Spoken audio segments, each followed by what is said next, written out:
ഇതെന്തൊരു വിധിയാണ് മനുഷ്യ ഇത്? 5 കുഞ്ഞുങ്ങൾക്ക്. നിങ്ങൾ കണ്ടില്ലേ ഇന്നലത്തെ പത്രം? പറയുകയാണെങ്കിൽ ഒരുപാട് പറയണ്ടേ. ഇന്നലെ കണ്ട പത്രം നിങ്ങൾ കണ്ടില്ലേ? ഒരു കുട്ടിക്ക് മുല കൊടുത്തുകൊണ്ടിരിക്കവേ കുഞ്ഞു മരിച്ചതുപോലും മാതാവ് അറിഞ്ഞില്ല. 10 കൊല്ലത്തിന് ശേഷമാണ് ആ കുട്ടി ഉണ്ടാകുന്നത്. ആ കുട്ടി നിലന്നോ? ആ പരീക്ഷണത്തിന് പുണ്യം വേണ്ടേ? 5 കുട്ടികൾ ജനിച്ചിട്ട് 5 കുട്ടികളും മരിച്ചുപോയ മാതാവിന് പുണ്യം വേണ്ടേ? അത് ക്ഷമിച്ച മാതാവിന് പുണ്യം വേണ്ടേ? തീർച്ചയായും വേണമെന്നാണ് ഇസ്ലാം ആവശ്യപ്പെടുന്നത്, അല്ലേ? അപ്പോൾ മനുഷ്യൻ അനുഭവിക്കുന്ന ഏതേത് നന്മക്കും ഏതേത് തിന്മക്കും പ്രതിഫലം നൽകപ്പെടുന്ന ഒരു ലോകം വേണം.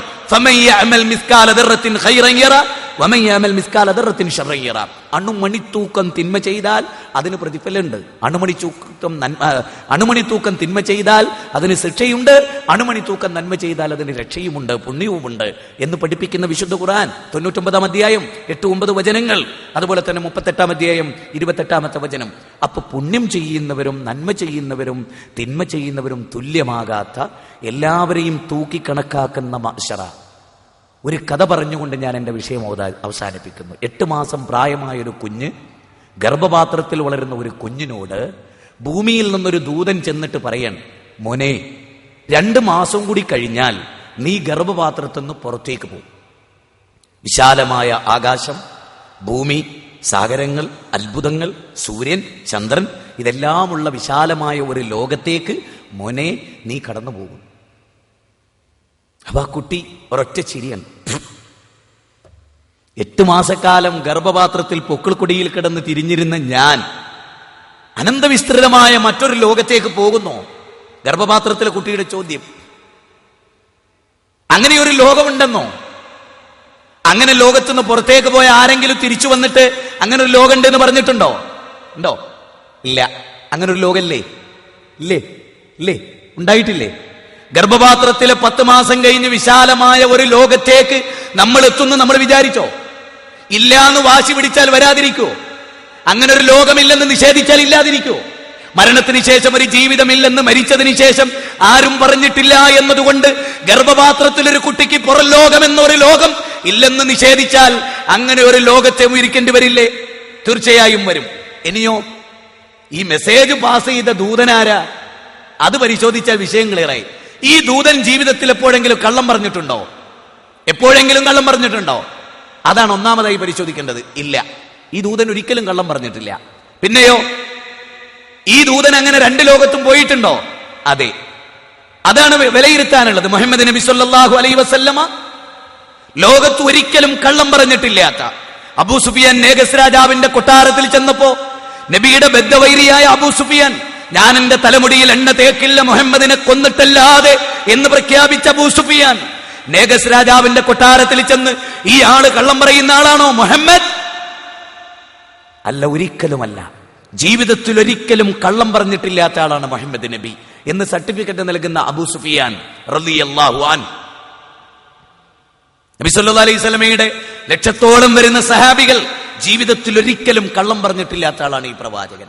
നബിയുടെ 9 ഭാര്യമാർ സർട്ടിഫിക്കറ്റ് നൽകുന്ന ഈ നബി ഒരിക്കലും കള്ളം പറഞ്ഞിട്ടില്ലാത്ത ആളാണ്. അബൂജാഹില്, മുഹമ്മദേ നിന്നെ ഞങ്ങൾ കളവാക്കുന്നില്ല, നീ സത്യവാനാണ്, അല്ലമീനാണ്. അങ്ങനെയുള്ള നബി, ജീവിതത്തിൽ ഒരിക്കലും കള്ളം പറയാത്ത പ്രവാചകൻ, the most complete historical personality, ചരിത്രത്തിന് നേരെ ജീവിച്ച പ്രവാചകനാണ് പറയുന്നത്, അന്നാറു ഹഖ്കുൻ അൽ ജന്നത്തു ഹഖ്കുൻ, സ്വർഗം സത്യമാണ്, നരകം സത്യമാണ്. ഇവിടെ ഇരിക്കുന്ന വിദ്യാർത്ഥിനികളെ, ജീവിതത്തിൽ ഒരിക്കലും തിരിച്ചു കിട്ടാത്ത സമയമുണ്ടല്ലോ, പാഴായി പോകുന്ന സമയം. നിഅമതാനി മഅബൂനുൻ ഫീഹിമാ കസീറുൻ മിനന്നാസ് അസ്സിഹത്തു വൽ ഫറാഉ. 2 അനുഗ്രഹങ്ങളെ തൊട്ട് അധിക ജനങ്ങളും വഞ്ചിതരാൻ. ഒന്ന് അവന്റെ ആരോഗ്യം, മറ്റൊന്ന് അവന്റെ ഒഴിവ് സമയം. അതുകൊണ്ട് ഈ വിദ്യാഭ്യാസ കാലഘട്ടം അള്ളാഹുവിനെ അറിയുന്ന, അള്ളാഹുവിനെ മനസ്സിലാക്കുന്ന, ഇസ്ലാമിനെ ഉൾക്കൊള്ളുന്ന, ലോകത്തിന്റെ മുമ്പിൽ ഇസ്ലാമിനെ അവതരിപ്പിക്കുന്ന പക്വമതികളായ, ഒരിക്കലും തിരിച്ചു കിട്ടാത്ത വിലപ്പെട്ട സമയത്ത് ഓർക്കുന്ന, മരണത്തിന്റെ അന്തിമഘട്ടത്തിൽ ഇനി തിരിച്ചു നടക്കാൻ കഴിയില്ല, ഇനി തിരിച്ചു നടക്കാൻ കഴിയില്ല. നാം എപ്പം മരിക്കും നമുക്ക് പറയാനാവില്ല. സൗദി അറേബ്യയിലെ 6 നില കെട്ടിടത്തിന്റെ മുകളിൽ നിന്ന് ഒരു പാകിസ്ഥാനി താഴോട്ട് വീണു. നേരിട്ട് കണ്ടവർ സാക്ഷ്യം വഹിച്ചതാണ് ഞാൻ പറയുന്നത്. 6 നില കെട്ടിടത്തിന്റെ മുകളിൽ നിന്ന് താഴോട്ട് ഒന്നും പറ്റിയില്ല അയാൾക്ക്. കാറിന്റെ മുകളിൽ വീണ് കാറ് ചതഞ്ഞു. പാകിസ്ഥാനിന്റെ ഹൈറ്റും വെയിറ്റും ഉണ്ട്. കണ്ടു നിന്നവർക്കൊക്കെ അത്ഭുതം. 6 നില കെട്ടിടത്തിന്റെ മുകളിൽ നിന്ന് വീണിട്ട് മരിക്കാത്ത മനുഷ്യൻ ചുറ്റിലും നോക്കി നിന്ന ആളുകൾക്ക് പെപ്സി വാങ്ങിക്കൊടുക്കാൻ തീരുമാനിച്ചു. റോഡ് ഇങ്ങനെ ക്രോസ് ചെയ്ത് പോകുമ്പോ ചീറിപ്പാഞ്ഞ് വന്നൊരു കാറിടിച്ച് ചിന്ന ഭിന്നമായ അയാൾ മരിച്ചുപോയി.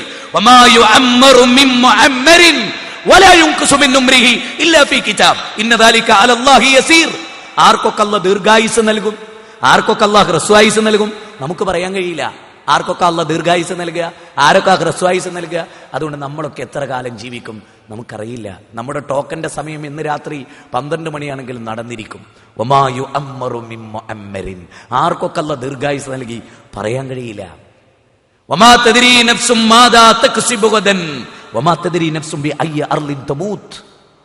എവിടെ വെച്ച് നിങ്ങൾ മരിക്കും, നാളെ എന്ത് സംഭവിക്കും ഇല്ല, നിങ്ങൾക്കൊരാൾക്ക് പറയാനാവില്ല. എവിടെ സുനാമി ഉണ്ടാകും ഇല്ല. പ്രിയപ്പെട്ടവരെ, നമുക്കാർക്കും പ്രവചിക്കാനാവില്ല.